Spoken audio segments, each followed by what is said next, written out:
Welcome to The Real Rejects. I'm Greg Alba. This is John Rocha. How are you doing in the Outlaw Nation? John, Yes. go check out his channel, Outlaw Nation. John Rocha says, link in description box and pinned comment. He has been killing it on the YouTubes. Thank you. I've seen a few of his videos so far. Some of the best live streams you'll catch. Overall, just a wonderful dude, and I love chatting with you. You too. Whenever I would go to like Schmodown or any countless events, you're one of the few people who feels like a real friend. Thank you, Greg. Tell me more. I'm gonna now take jabs at all the other people who don't make me feel accepted. So thank you for being you. Please, you've always been awesome, and thanks for helping me get this channel up on the air. It's been great. That's been an incredible resource. All I've been waiting for is for you to just throw that back at me. Thank you.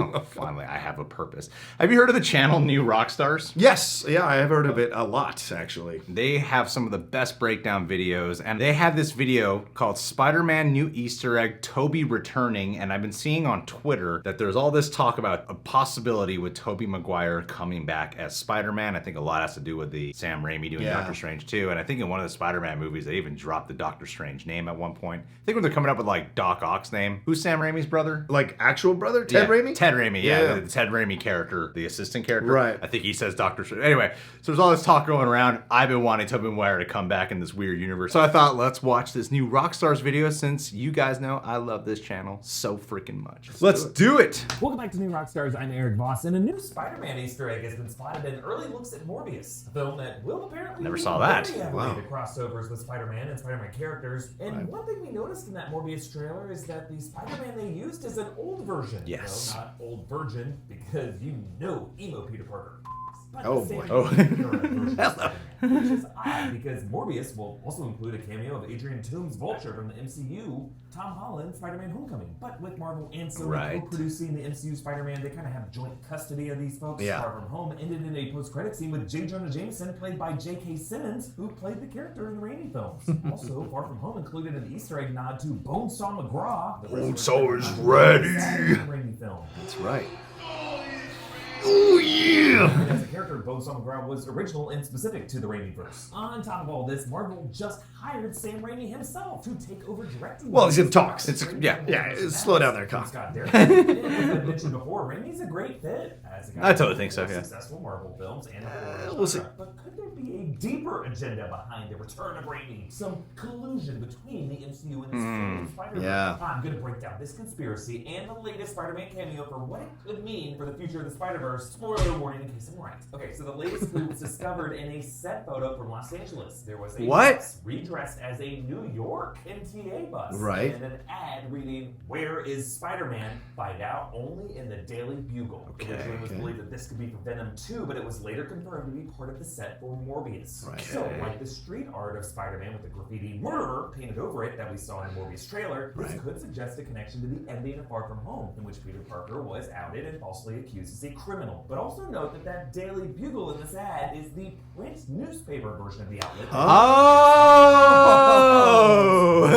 Nice. Home is an Yeah. website. Good call. Interesting. Well, I see three theories that explain what this means. Interesting. Theory one, Morbius Okay. is setting up the third Tom Holland Spider-Man film to be a Peter Parker manhunt. Perhaps the folks at Sony are trying to keep their Morbius and Venom movies quasi-connected to the Marvel Sure. Cinematic Universe. Of course, why Makes not? sense. The promise of interconnectivity to Feige's friendly freak show has been a huge success for Sony. So, in addition to cameos by MCU villains like Vulture, we're also going to get these background nods to a fugitive criminal Spider-Man to remind us of how Far From Home ended, all in order to make the hunt for Peter Parker the focus for the next Spider-Man film in summer 2021. Interesting. That Okay. Well, who's the mystery man with Hunt in the name that everyone's dying to drag into the spotlight? That's right. Craven. Yeah, Craven the Hunter. John Watson mentioned Craven the Hunter as his ideal villain for the next film, and I could definitely see media figure J. Jonah Jameson bankrolling an expert game hunter to capture this powerful. Wow. Maybe a plot similar to Craven's Last Hunt. Oh, yeah, it's a great one. Check it out. Perhaps the bus ad suggests that J. Jonah Jameson's cringe news site has grown in popularity into a legit subscription-based print operation. Again, a website transitioning into a newspaper? As many 50-year-old Pulitzer winners who now have to fumble their way through podcast advertisement talking points will tell you, that is the opposite direction that the media is. Shut up, Kyle. Hey, Ridge! Oh. We've worked with them. Everyday goods to a standard you don't Humphrey see wears every his day. the Ridge backpack everywhere. Really? Ridge wallet. Looks good. Ridge products are great. Please. Let's not talk at all about the Spider-Man stuff. Just talk about the Ridge. Let's only talk about the product placement in this video and promote the Ridge in hopes they sign back up with us to do another shout out for them. Yeah. Well, listen, I like what they presented so far, this possibility of connecting Spider-Man and the multiple Spider-Mans.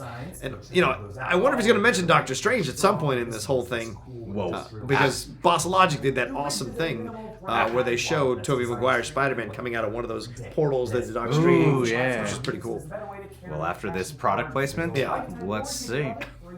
Sorry for talking all over your. Am I supposed to? That was both you and I, Rocha. Okay. I won't put all the blame on you there. Talk so much about Ridge on this channel. Wow. Free worldwide shipping and returns by going to ridge.com/newrockstars. Yes. Kyle's good at this. Flows right into it. His name's not Kyle. Oh, I'm sorry. What's his name? Eric Voss. Eric Voss. Eric's good at this. Sorry, Eric. Since they review the website onto theory number 2. All right. This is a prequel set before Spider-Man Homecoming. designed Ah, I to never thought about that. Interesting. The Sinister Six will be behind bars at the same time. Okay. So let's think back to when Tony Stark first recruited Peter Parker in Captain America: Civil War. Peter had already made a name for himself in the Right. New York area with enough of a reputation to catch Tony Stark's eye. Perhaps during this time in early 2016, J. Jonah Jameson was running a print version of the Daily Oh, Bugle, yeah. running anti-superhero headlines, specifically targeting that reckless dumbass who keeps getting linked with bodega bombings. Coinciding with all these events could be Morbius. Huh. Remember him, Dr. Michael Morbius, giving himself vampiric powers and a hunka bod. And the way he gets the vampire gem is by taking an anti-Spidey bus. Perhaps over the years, Jameson's readership declines, as has happened with most print newspapers in America, until he hits a breaking point: the death of his son, John Jameson, like Right. Foundation Right. astronaut, and the subsequent cover-up. This could inspire Jameson to launch a conspiracy news website to seek the truth. And the events of Morbius could leave that doctor in prison. Wow. He means also incarcerated Spidey villains like the Vulture, like Scorpion, like Carnage. Folks, we're only 2 roadie blocks shy of a Sinister Six pyramid. But this theory doesn't explain why these Spider-Man clues are specifically the Raimi-era Spider-Man ones. Final theory does. Theory number 3. Morbius is set in an alternate universe in the vast Spideyverse. There we go. Yeah, Here that we makes go. most sense. Was hired to direct Multiverse of Madness is because Marvel wanted his oversight as they attempt to establish a live-action multiverse that can bridge over to Sony's Spider-Verse in the future. Right. And retcon all past Spider-Man films, like the Andrew Garfield era, and Sam Raimi's Tobey Maguire Spider-Man as just alternate realities within this shared multiverse. Like maybe Morbius exists in a reality. Yeah, where do that, because it's Spider-Man- confusing. It's confusing. However, this still plays out similarly, with Spider-Man a hated figure as he often is in the Right. comics, and perhaps in this Raimi-verse, Vulture is still played by Michael Keaton, but he doesn't have that mixed gratitude toward Peter that he felt at the end of Homecoming, because that Tom Holland one saved his ass. Well, I didn't think about Feige's plan for Multiverse of Madness could be multiple to versions blow of- the doors wide open in the Yeah, MCU Spider-Verse, to yeah. all possible alternate versions of Marvel heroes that we've seen on screen, past and future. And announced Loki showrunner Mike Waldron will rewrite the script Yes. for the Doctor Strange sequel, suggesting tie-ins with the alternate timelines of that series. Awesome. Right. Raimi's That makes a lot of direction sense. suggests that among the alternate universe exploration and Multiverse of Madness could be a visit to the Raimiverse, a cameo by Tobey. That'd be so cool. See, that's gotta happen. It's gotta happen. The secret plan and the Raimi-era clues in Morbius are evidence of this coordinated effort between the studios to make their back-to-back releases in May 2021 and July 2021, and even more insanely profitable two-punch than Endgame and Far From Home were last year. Makes sense. I know it's a lot of May and process. July. They introduced Wow, I this didn't realize Rockstars there was release theory in dates. Last week's episode of Rogue Theory, and this weekend's episode of Big Question will explain everything. I gotta get sets like that to do my shows. Yeah. So far about how That's the key. will work. And for more of my unfiltered thoughts about the behind-the-scenes conspiracies by these Hollywood power players, join us on Discord. That's where the real conversation is happening. Yeah. Yeah. I've been told to get a Discord. Yeah. I'm learning how to use this Discord thing. It's very interesting. Patreon.com/Rockstars. Oh, Do you yeah. think this Spider-Man clue ties Morbius closer to the MCU or sets it in its own Raimiverse? Comment down below with your thoughts. Follow me at EA Boss. Follow me Rockstars on social media, and subscribe to Rockstars here on YouTube for more of our Marvel theories. Yeah. Thanks for watching. That's great.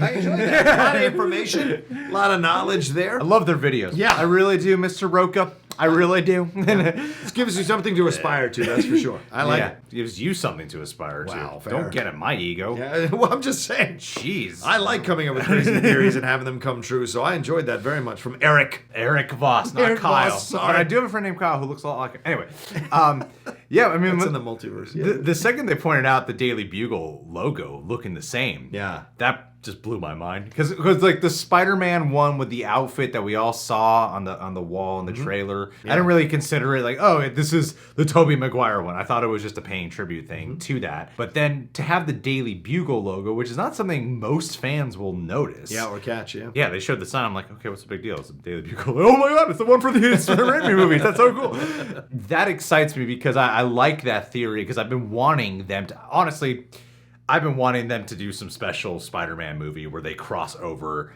Andrew Garfield, Tobey Maguire, and Tom Holland all in one movie. Even if Tobey Maguire and Andrew Garfield just show up for like a few minutes. I just feel like that'd be such a cool thing to see on screen.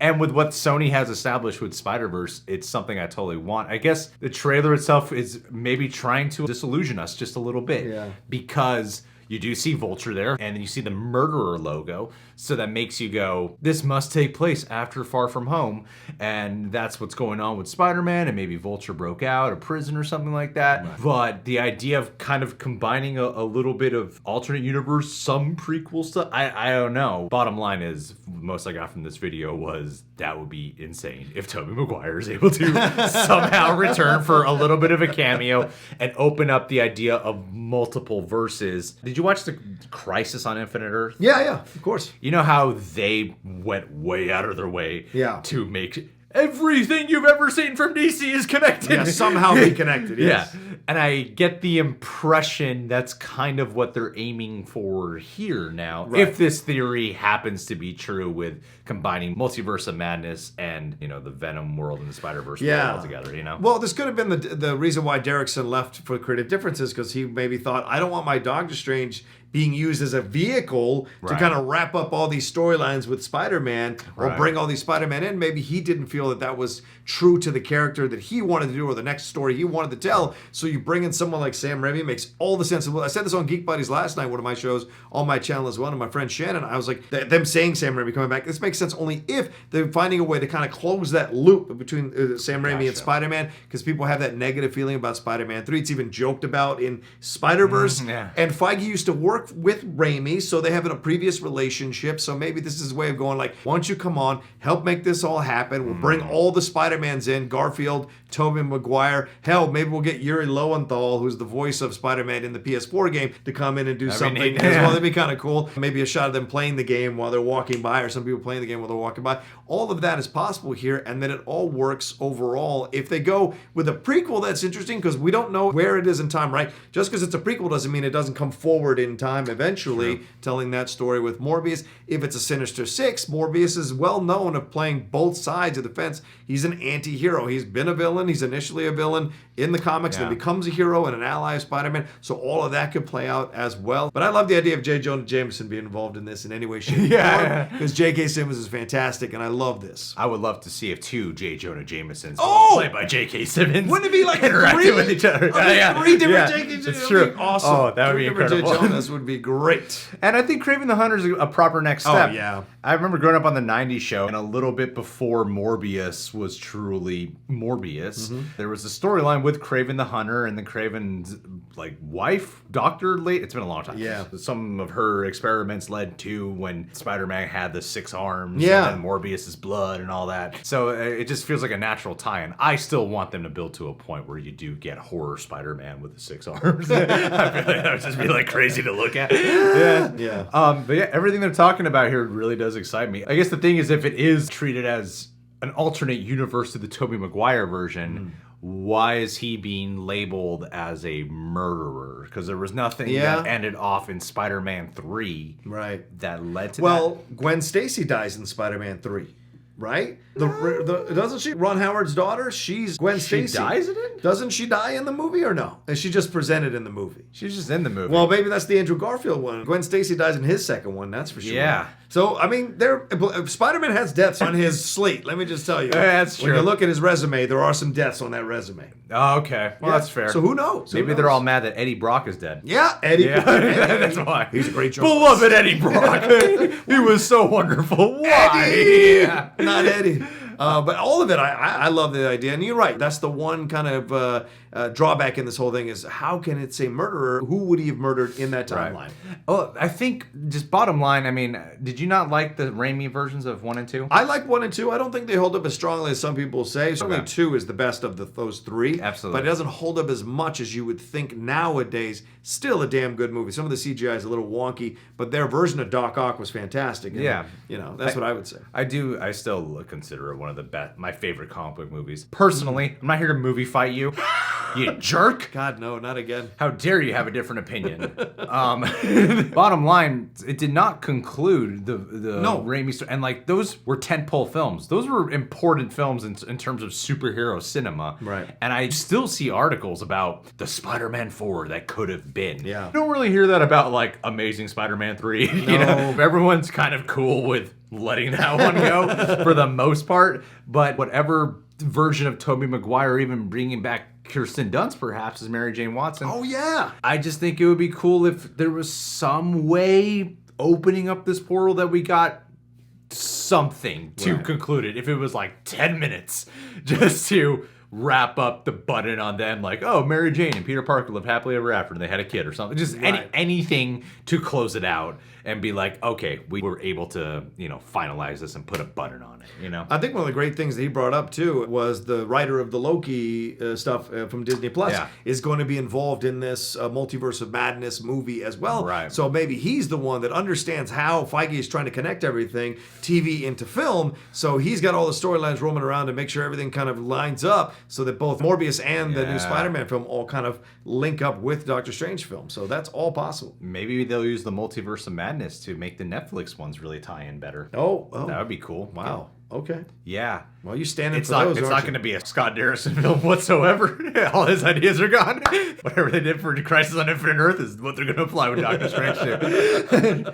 Anyway, guys, what do you think about these theories? Which one stands true to you the most? Do you want Tobey Maguire to return? Please say yes. Please. Maybe if you say yes, Kevin Feige will say yes.